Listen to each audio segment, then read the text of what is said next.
Monsieur le ministre, vous avez la parole. Merci beaucoup, Monsieur l'ambassadeur, Excellence, Monsieur le Président, Excellences, Mesdames et Messieurs. La République du Mali traverse depuis plus d'une décennie une crise multidimensionnelle qui lui a été imposée ainsi qu'à l'ensemble de la région du Sahel suite à l'intervention militaire en Libye. Il est toutefois heureux de constater que cette situation n'a entamé ni la volonté de mon pays, ni altéré son engagement à continuer d'apporter sa pierre à la construction du droit international des droits de l'homme. Un engagement qui tire sa source de la charte de Kourkanfouga ou charte du Mandé, proclamée au début du XIIIe siècle et inscrite depuis 2009 sur la liste représentative du patrimoine culturel immatériel de l'humanité par l'UNESCO. C'est dire ici combien le Mali est soucieux de la promotion et de la protection des droits de l'homme, particulièrement les droits fondamentaux de ses propres citoyens sans exclusive et de tous ceux qui vivent sur son territoire. Monsieur le Président, notre peuple et son gouvernement partagent avec les autres peuples du monde, épris de paix et de justice, les caractères universels, inaliénables, indivisibles et interdépendants des droits de l'homme. C'est la raison pour laquelle les autorités de la transition, sous le leadership de son Excellence le colonel Assimi Goïta, président de la transition, chef de l'État, demeurent particulièrement attachés à leur respect, à leur promotion ainsi qu'à leur protection. Toutefois, nous regrettons tout autant que nous rejetons les velléités d'instrumentalisation et de politisation qu'en font certains partenaires à des fins inavouées. Ma délégation s'honore donc de participer au présent dialogue pour partager avec les États membres et observateurs du Conseil les chemins parcourus depuis le dernier examen du Mali. Auparavant, je voudrais rappeler que la présentation de notre rapport national au titre du 4e cycle de l'examen périodique universel intervient dans un contexte marqué au plan national par la transition politique amorcée en 2020, le processus en cours de réformes politiques et institutionnelles, mais également par les défis sécuritaires liés aux activités des groupes terroristes, en particulier au nord et au centre du pays. Monsieur le Président, Mesdames et Messieurs,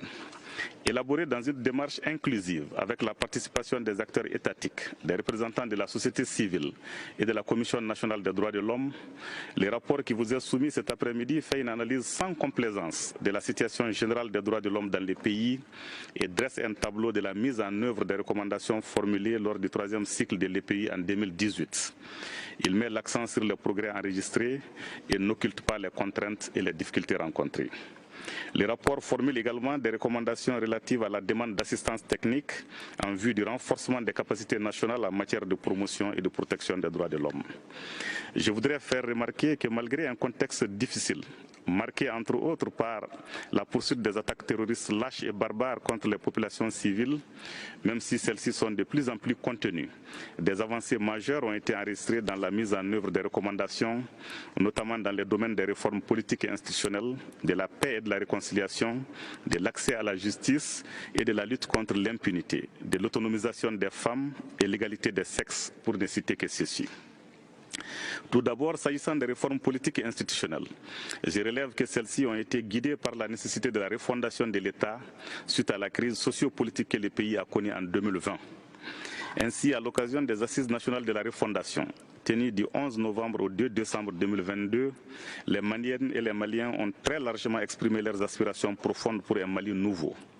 Dans le cadre de la traduction concrète de cette aspiration légitime de nos populations, une loi électorale a été adoptée en juin 2022 et dont l'une des mesures innovantes concerne la création de l'autorité indépendante de gestion des élections EGE, déjà installée et désormais responsable du processus électoral. Poursuivant les réformes engagées, l'organe législatif a voté 6 lois visant la réorganisation administrative et territoriale du pays afin d'assurer une meilleure représentation des populations maliennes et une meilleure organisation du processus électoral. Le gouvernement, dans sa volonté de refonder l'État, poursuit la mise en œuvre des réformes politiques et institutionnelles de manière transparente et inclusive. Ainsi, le projet de nouvelle constitution a été validé le 16 mars 2023 et présenté 4 jours plus tard aux forces vives de la nation par les chefs de l'État. Sa vulgarisation est en cours, en prélude au référendum à venir. Monsieur le Président, en matière de restauration de la paix et de renforcement de la réconciliation nationale, en dépit des difficultés conjoncturelles, le gouvernement du Mali poursuit la mise en œuvre de l'accord pour la paix et la réconciliation nationale issu du processus d'Alger, notamment avec les mouvements de l'inclusivité, également signataires de l'accord, en attendant que les autres parties prenantes nous rejoignent dans le processus de paix. À ce titre, il convient de noter la réintégration des milliers de combattants au sein des forces de défense et de sécurité, les financements sur budget national de nombreux projets et programmes retenus dans le cadre du Fonds de développement durable ou encore l'adoption d'une politique nationale de réparation en faveur des victimes des crises au Mali depuis 1960 et son plan d'action 2021-2025 et la création de l'autorité de gestion des réparations des préjudices en faveur des victimes des crises. Dans le domaine de l'accès à la justice, des améliorations significatives ont été enregistrées à travers la poursuite des réalisations d'infrastructures dans le cadre de la mise en œuvre de la nouvelle carte judiciaire du Mali en vue de rapprocher davantage l'administration judiciaire du justiciable. L'amélioration des droits de tous les citoyens, y compris ceux en situation de privation de liberté, fait partie des priorités du gouvernement du Mali. À cet égard, nous avons construit et équipé sur le budget national à hauteur de 11 milliards 549 millions 853 125 francs CFA la maison centrale d'arrêt de Kenyuroba, qui respecte les normes internationales en matière de détention. 4 maisons d'arrêt ont été réhabilitées sur le budget national et 30 autres l'ont été avec l'appui de nos partenaires. Ces efforts contribuent à l'amélioration substantielle des conditions d'incarcération. Aussi, le recrutement de 100 auditeurs de justice et 125 surveillants de prison conformément à la loi d'orientation et de programmation du secteur de la justice pour la période 2020-2024 a contribué à renforcer la capacité du secteur de la justice. Ces efforts seront poursuivis en 2023. Par ailleurs, s'agissant de la peine de mort, il faut souligner que le moratoire observé depuis 1980 se poursuit, car aucune peine de mort n'a été exécutée au Mali depuis cette date. Certes, des condamnations ont été prononcées, mais elles ont été systématiquement commuées en condamnation à perpétuité. En outre, depuis 2007, le Mali soutient régulièrement la résolution biennale de l'Assemblée générale des Nations unies concernant un moratoire universel sur la peine de mort. En matière de lutte contre l'impunité, des mesures importantes ont été prises contre les violations des droits de l'homme et du droit international humanitaire commises par certains éléments des forces de défense et de sécurité, notamment à travers l'organisation de procès devant les tribunaux militaires. À cela s'ajoute l'application des sanctions administratives et disciplinaires. Le gouvernement a également le souci de poursuivre toute personne coupable de crimes contre les forces internationales au Mali, comme l'illustre la condamnation en janvier dernier d'une personne reconnue coupable de l'attaque ayant coûté la vie à 5 casques bleus et une personne civile le 22 janvier 2019.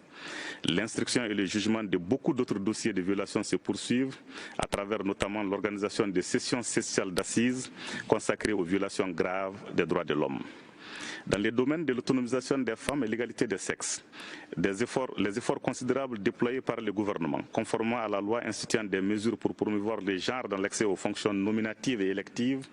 adoptées en 2015, ont notamment permis d'améliorer la représentativité des femmes. Ainsi, la proportion des femmes membres du Parlement est passée de 9,52% en 2013 à 28,57% en 2020. En matière d'élaboration des rapports et de suivi des recommandations des organes de traité, le comité interministériel d'appui à l'élaboration des rapports initiaux et périodiques de mise en œuvre des conventions internationales ratifiées par le Mali, mise en place depuis 2009, poursuit son travail et a procédé à l'élaboration de plusieurs rapports devant être soumis aux différents comités. Dans le même ordre d'idée, la création en février 2023 de la Direction nationale des droits de l'homme, chargée d'exécuter les missions de l'État en matière de protection et de promotion des droits de l'homme, traduit la ferme volonté des plus hautes autorités de la transition d'œuvrer pour la promotion et la protection des droits de l'homme au Mali. Cette direction contribuera à améliorer davantage le processus d'élaboration des rapports ainsi que le suivi et la mise en œuvre des recommandations des organes de traité.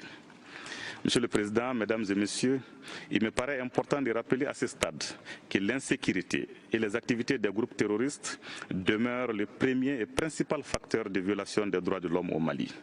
Dès lors, il devient impérieux que toutes les actions, aussi bien des autorités nationales que de la communauté internationale, soient orientées vers le rétablissement de la paix et de la sécurité, notamment à travers la réduction significative des capacités de nuisance de ces groupes au Mali comme dans la sous-région. J'ai saisi cette occasion pour saluer au nom du gouvernement du Mali les efforts importants déployés par la communauté internationale pour aider mon pays à sortir de la crise multidimensionnelle qu'il connaît depuis 2012.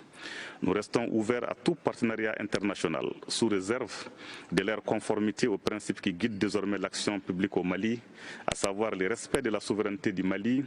le respect des choix stratégiques et des partenaires opérés par le Mali et la prise en compte des intérêts vitaux du peuple malien dans les prises de décision.